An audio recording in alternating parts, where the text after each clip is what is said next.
I'm Isaac with 120 Water. And I'm Chelsea with Rogue Water, and we're excited to welcome you to the Make Water Work and Catalyst Collab.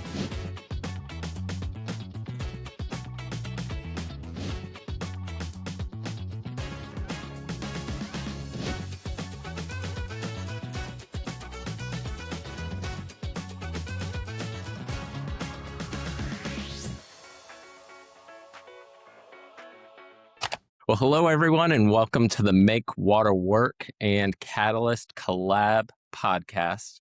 I'm your host, Isaac Pellerin. My co-host, Chelsea Boozer from Rogue Water Lab is here. And this is part of our series leading up to the Catalyst conference, or I should say experience.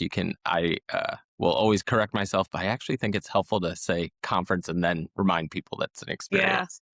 And it is a unique experience where there are the guides that lead sessions or experiences are very interactive and actually provide skill sets for the attendees that are really needed. And so doing it in a way where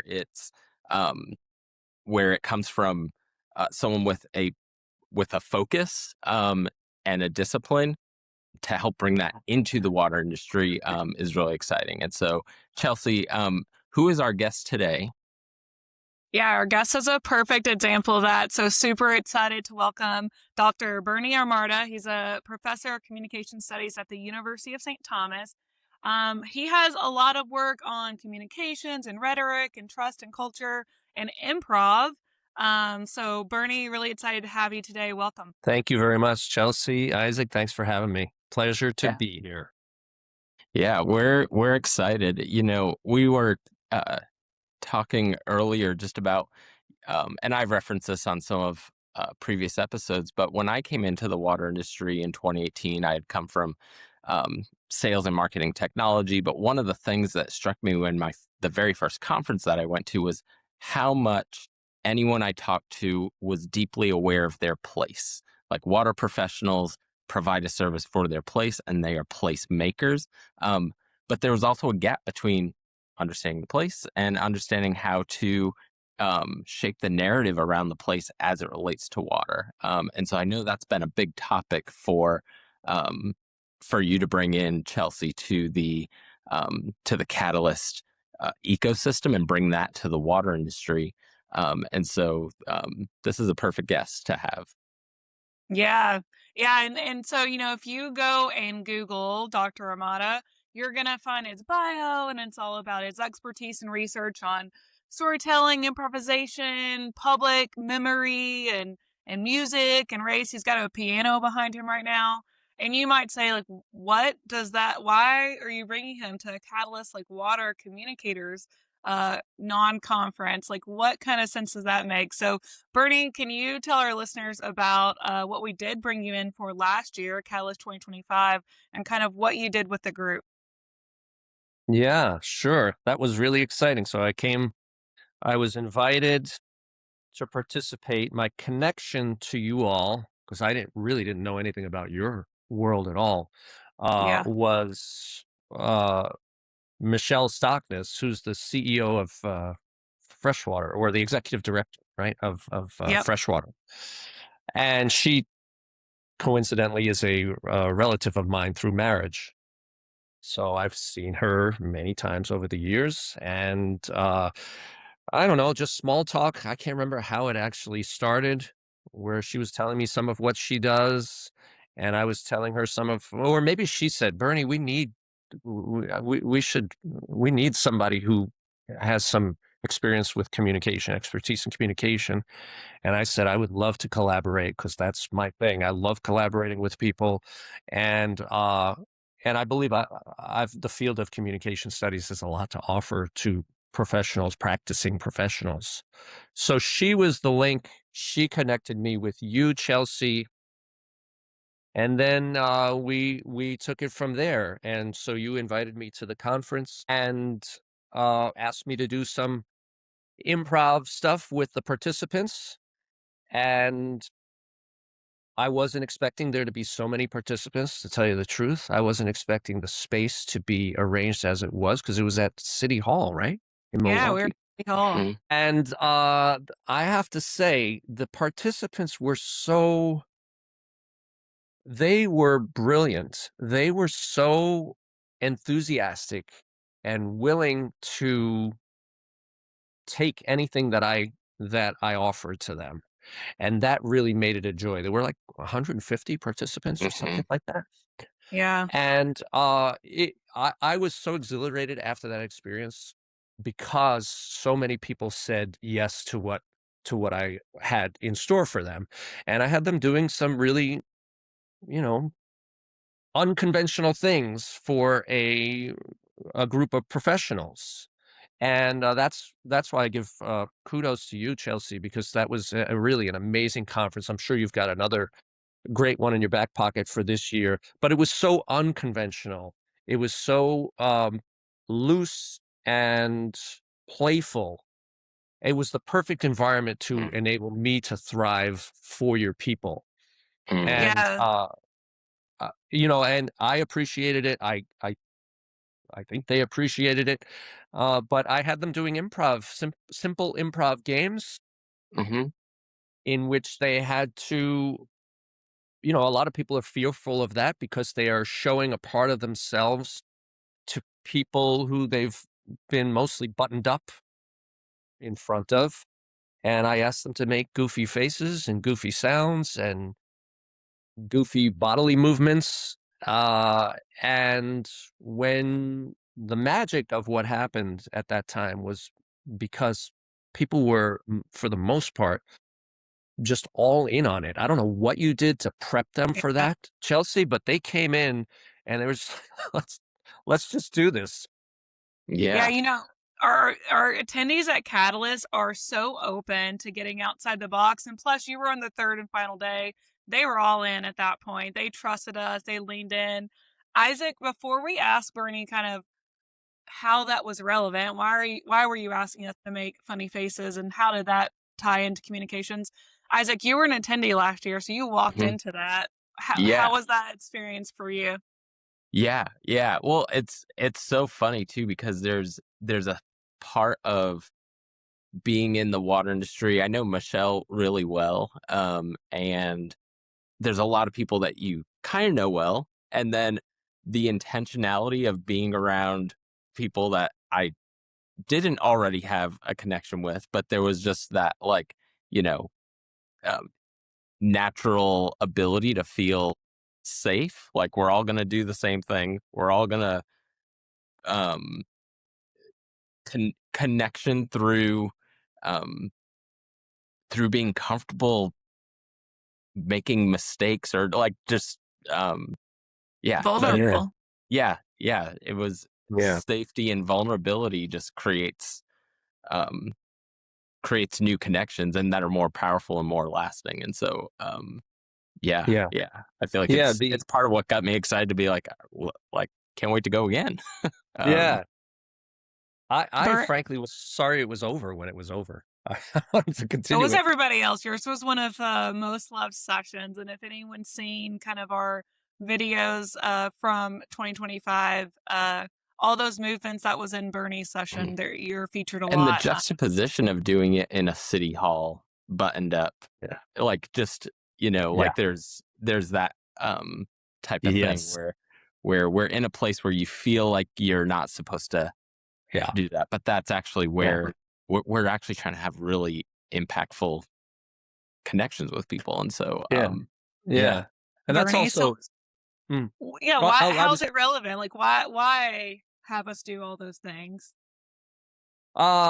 well, because so many professionals are, in terms of their communication skills, I think operate at maybe 50 to 70% of their capacity as communicators. Maybe some people even less than that. I can tell you, even at my university, some professors that operate way, way less than that.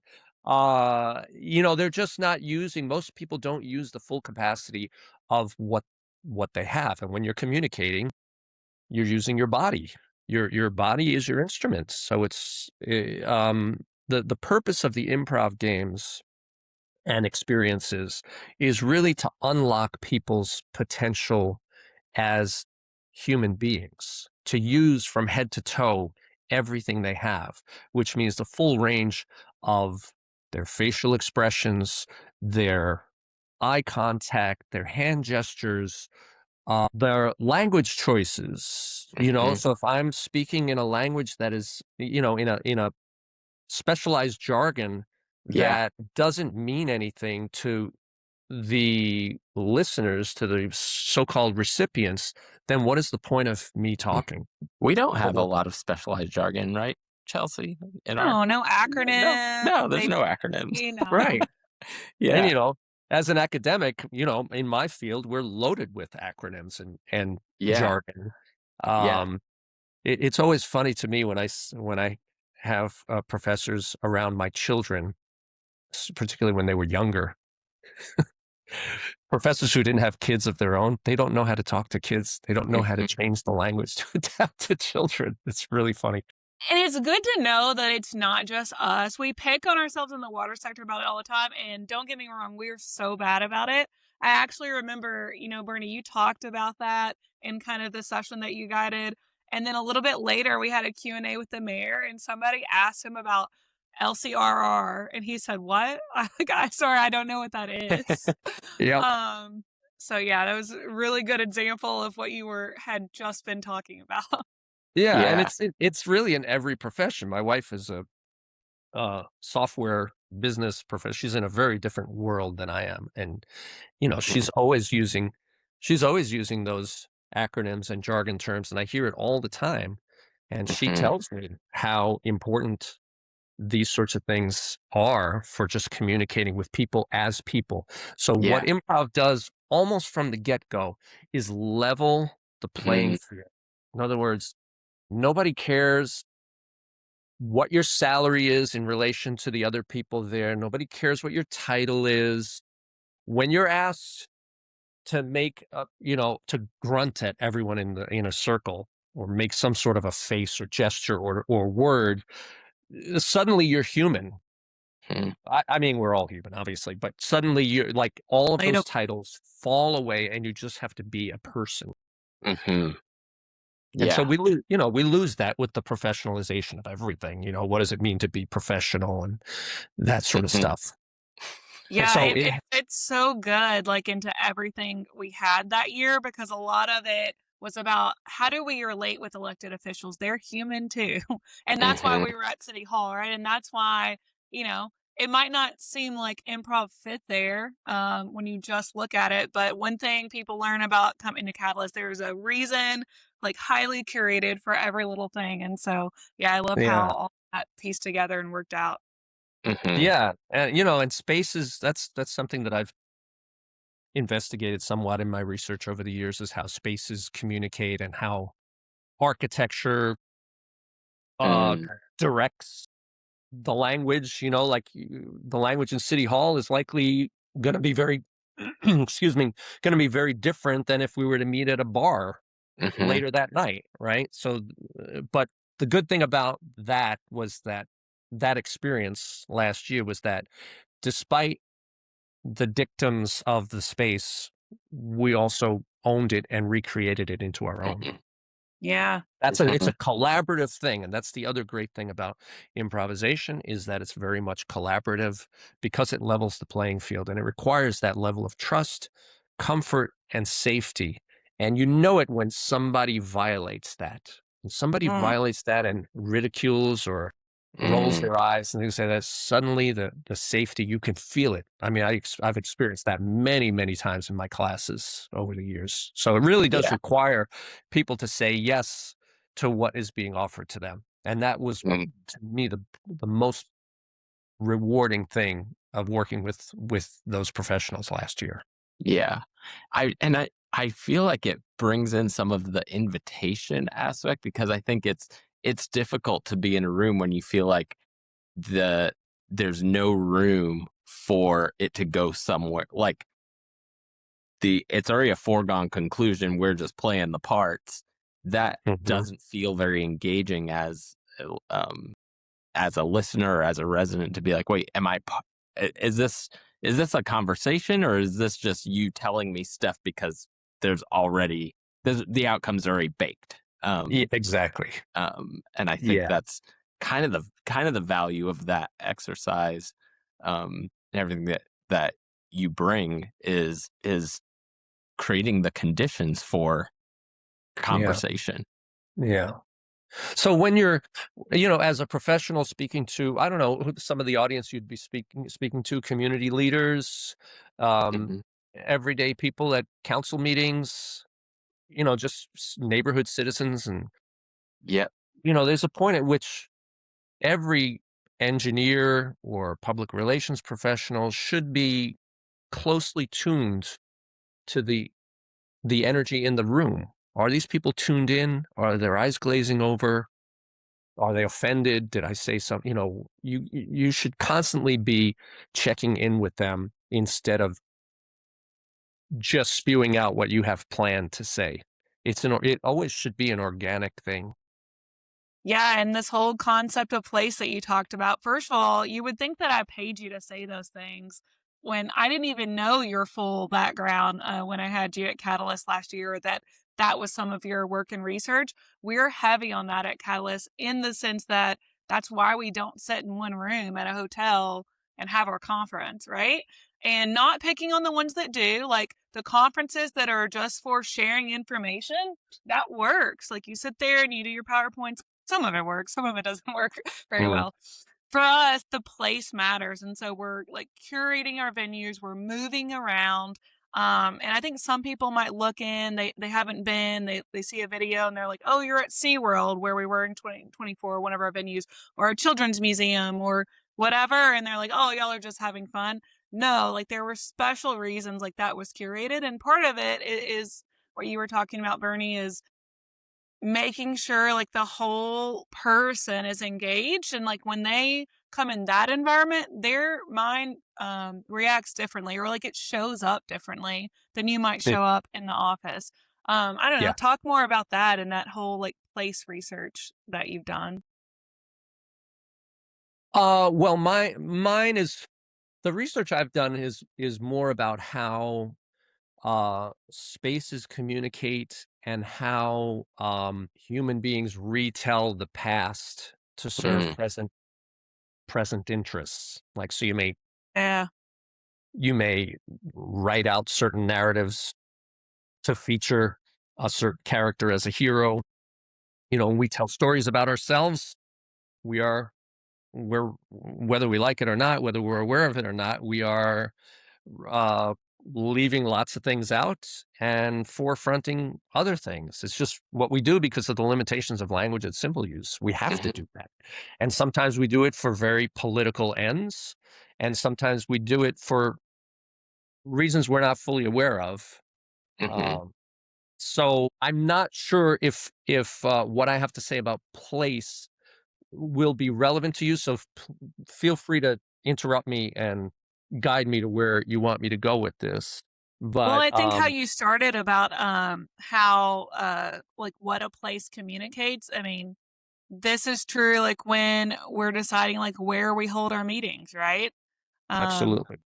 those kind of things, or even the part about how history is remembered, Hmm. obviously that goes deeper and there's a broad, kind of stuff there, but it's probably the same too if you're thinking about utilities and how the community perceives them. Like they probably remember, I don't know, maybe their grandma had a big leak in her road and a Hmm. past due bill, and like that's the story that's been handed down. Well, that's their view of the big bad Mhm. utility, not Yeah. the steward of public health and public resources. So Yeah. in that way, Yeah. it seems relevant to me, but I don't know. Yeah. Yeah. It from my perspective on the as a complete outsider, the idea of water was a very vague thing. Like, there are water professionals. What does Yeah, this? like what? What? I dabble in water. Yeah. What does that even mean? Like, again, I don't know that this has anything to do with place, but certainly what you said about the location of the conferences speaks volumes about what people can expect, and that's something personally I can say. If I were a participant, a regular participant, I'd be just like, where's it going to be next year? Yeah. What are Mhm. we going to do next year? What's the party that Chelsea's planning for us? Because that's really Mhm. what it is. I Yeah. like to think of my classrooms also as like a party that I'm throwing. And if I see that people are not engaged, I feel as if I'm letting them down. Like I'm not speaking directly to them. Mhm. And so I need to make adjustments. Yeah. Um, and that has to do with to turn that back to place. It's not just the physical environment, but it's how you sculpt it with your words and with the energy that you bring into into the location. Mhm.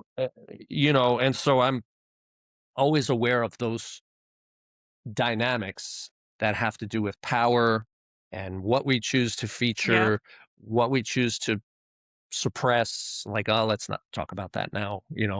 Yeah.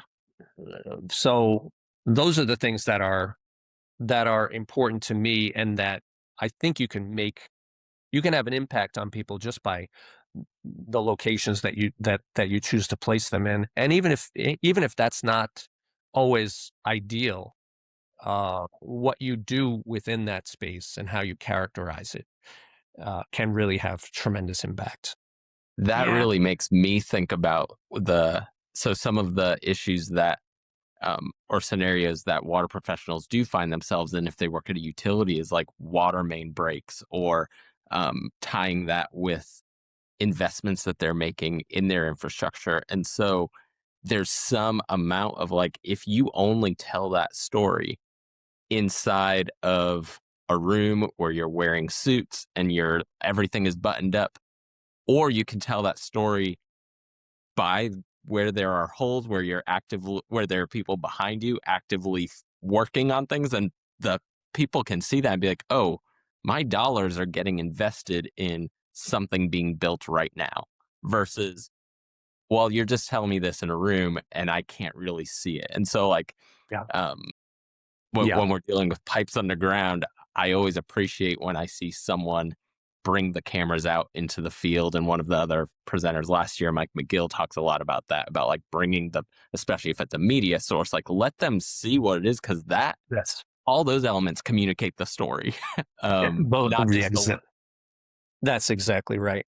Because I think human beings get bored very easily. Yeah. And it's not just comprehension, it's also just they need some variety in what Mhm, if it's all just talk, there's a shelf life to talk. mhm, Uh, and so, again, another reason why I love improv, because we're just changing up the visceral feel, like the energy, where it's not just lips moving and brains trying hard to engage. We're also in some cases touching each other appropriately. We are, we're just doing other things. It's mhm. one of the reasons why we all love so many of us love the visual medium, because we get stories told to us in film and art. And so when you take people to the sites, then they can see the realness of it. They can see Mhm, how it works in the real world. Like, I would love to see that personally. mhm, For my ignorance with regard to what exactly it is that you all do, I would mhm. love to see some of that in action, Yeah. Yeah. because there, Yeah. And like, God. so many of professionals like you, uh, electricians, carpenters, do all this stuff and are responsible for commandeering and creating so much of the stuff that is invisible to everyday people. We just sort of take it for granted, at least in a lot of parts of the United States. Yeah. So to see that, how does water work? How Mhm, does it actually impact our lives when I turn on the sink, flush the toilet, whatever it might be, is mhm. I just love having someone on here who's not in the water industry so we can get like this raw feedback of, hey, like you didn't say this about yourself, but I'm this really smart professor that like knows a lot of things and What? I've never heard of you. It's like a good wake up call. Like we talk about this ourselves, but it's like, no, like people Yeah. don't know much because we're not practicing all these skills, which was why it was so important to have you at Catalyst and why we even have Catalyst. And you know, when you guys are both kind of talking about the different things in the environment that makes you feel a certain way or act a certain way in a meeting or show up a certain way or whatever. Um, Rogue Water uses Priya Parker's book, The Art of Gathering, and her Mm, whole philosophy. So, Bernie, like my question for you there is when you talk about, I mean, you use some of this like in your classroom, right? Like you're not just going and preaching at people every day. I wonder I guess my question, I think some of our listeners are going to say, "Oh, all this sounds great, but I don't have an Mm. opportunity to do that." When they do, because they're creating press conferences, they're talking to customers on the phone, they're dealing with people in their lobby. Like you always have an opportunity to create a better experience, whether that's like in person Yes. or however. What are some tips, or like how do you do this uniquely in your classrooms? Well, I use my sense of humor a lot. I can tell you that. mhm, I'm always looking to, I guess you could say, in a the best sense of the word, flirt with people. mhm. I tease people and joke with them, and it's always meant as a way of like elbowing or winking to them, like I like you and I want us to Mhm. have a good relationship, sort of a thing. You know, Yeah. um, so I use my sense of humor a lot, and I just think it's in the classroom. I do my best to listen carefully. I hate to admit this, but I'm a terrible listener. As a communication professor, I'm a terrible listener. Mhm. I think I have ADD, and actually, I know I do. I don't need to be diagnosed. It's so obvious, but I can be a really bad listener. But it's one of the reasons why improv works so well for me, because I don't have to sit and struggle to focus when somebody's droning on for 5 to 10 minutes. Yeah. Um, so what that has done for me is given me an empathy and a sensitivity to what my students might be experiencing when I am droning on. I'm a terrible lecturer. I'm so I am like hyper focused on being interactive with my students. I don't go on other than the first day of class and for other things where I have to like review an assignment in detail, what's upcoming. I uh, I always turn it over to my students so that we can engage in what we're engaging here, Yeah. right? I it's if I were to just if you were to just give me the floor and let me talk for 30, 40 minutes, I would bore your listeners. I mean, I hope I'm not right now, but and I see it in my students' eyes. When I have to do that for a long period of time, I see them losing focus. I Yeah. see my party going away from me. Oh, this party is a dud. I got to change the music, right? I got to put Mhm. something. I need to bring out something other than chips and salsa for these people. And I always talk about communication as being like a dinner party. Some people are parties you want to go. They have parties. It's like we got to go to Chelsea's holiday party. We know what it was last year, Mhm. or I don't want to go to Man, that sucks, yeah. Yeah. Do you did you Bernie know of season. our theme for 2026, Bernie? No, I have no idea. What is it? It's crazy because it's a dinner party. Really? Yeah. That's People are gonna great. think like you set that up, but yeah, Yeah. it's a progressive dinner party and you Oh, know the themes just to help listeners like dissect that. Some of the things you said about what you just naturally do in your classroom, the jokes, the teasing, that's personality. I think our water sector needs to understand you don't have to be this button up whatever professional means to you. Like you need to be human. That's how people relate.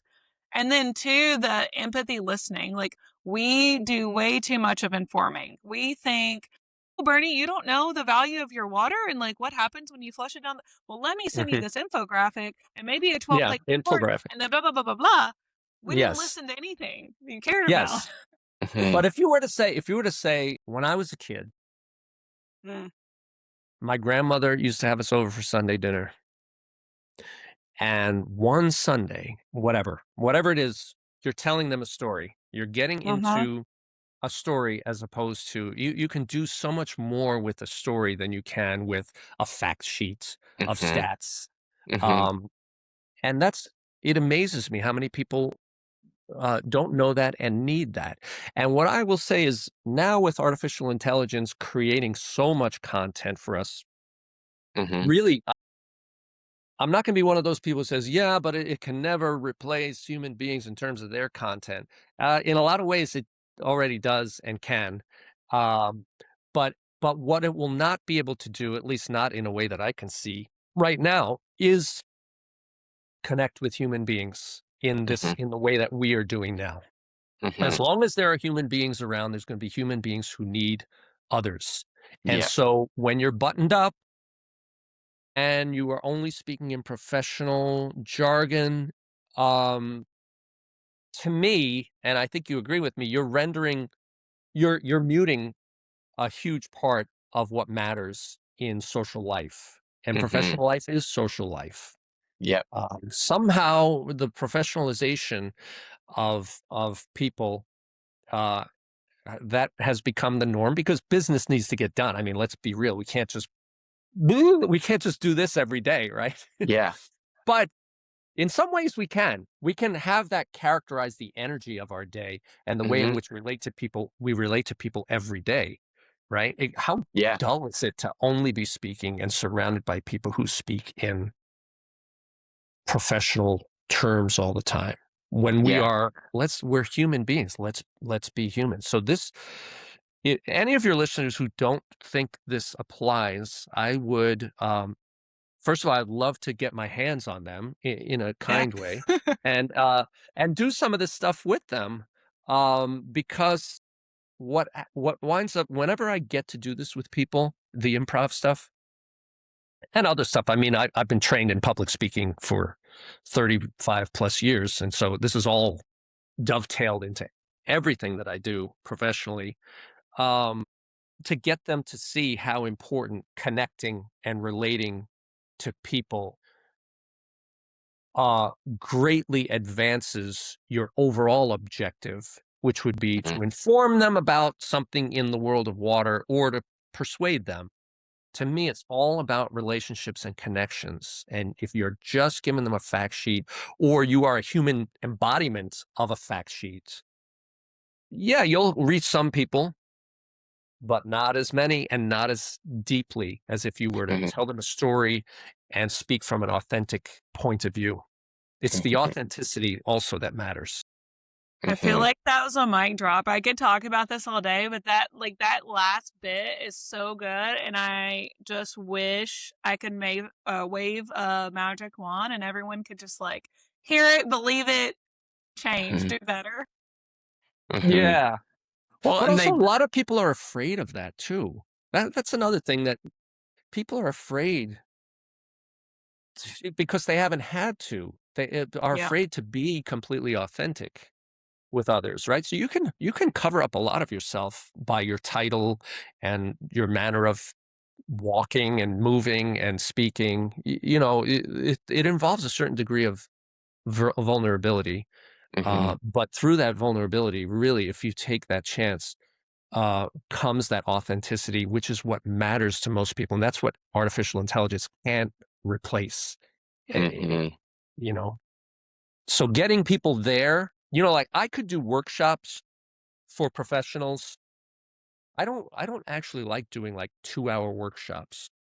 I Mhm. want, I want people over a period of time. I want people over the course of 5 weeks, 10 weeks. Let's check in, let's do some stuff and see how you're developing and thinking about that. Because it doesn't happen Mhm. overnight. It's Yeah. a new way It's a of being that practice. Yeah. it is a practice. That's why if I can't be there to do that, I would say take an improv class Yeah. and go into it with the mindset of I want to one of my objectives is to discover how this can make me a better communicator with the people in my world. Mhm. Mhm. There's a metaphor there too and everything you just said of, if we're gonna build public trust with the public or with our clients or whatever, like that happens over time, right? There's not just like this one thing you're going to go do and nail it, and that's going to. Speaking of you and workshops, how do people, if they wanted to like chat with you after this or look into you, how would they find you? B as in boy, J as in John, BJ Armada, ARMADA, at stthomas.edu. S as in Mhm. Sam, double THOMAS.edu. I'd love to And you do talk to people workshops about this. and things like that. Mhm. Yes. Yes. I got to build a Yeah. website. That's my next thing, is to build a website for this stuff that is separate from what I do as a professor. Mhm. Yeah.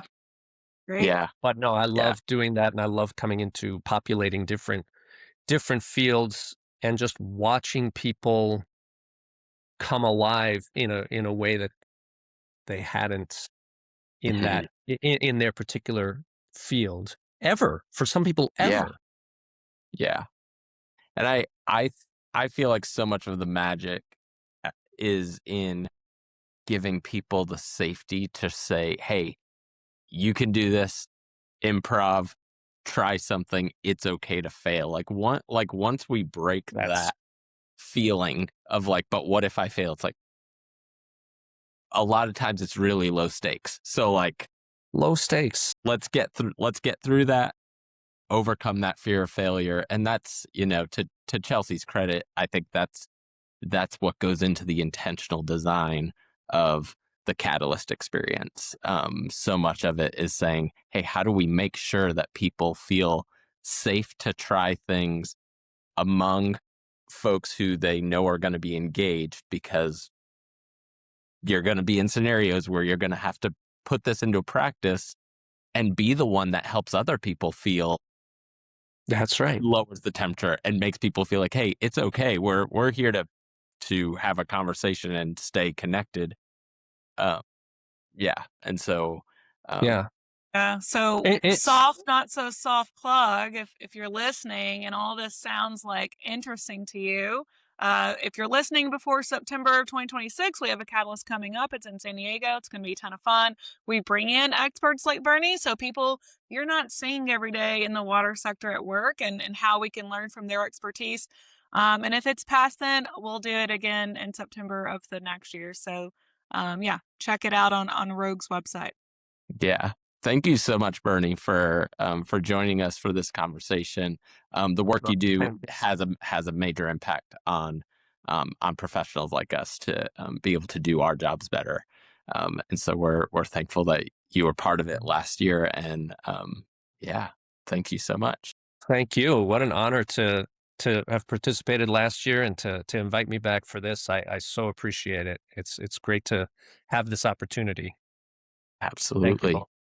Well, thank you so much, and to everyone tuning in. Again, be sure to check out Catalyst. All the links and the resources will be um, on the video and in the podcast resources and notes. And so we can't wait for you to join us next week for our next guest and guide that we will be interviewing.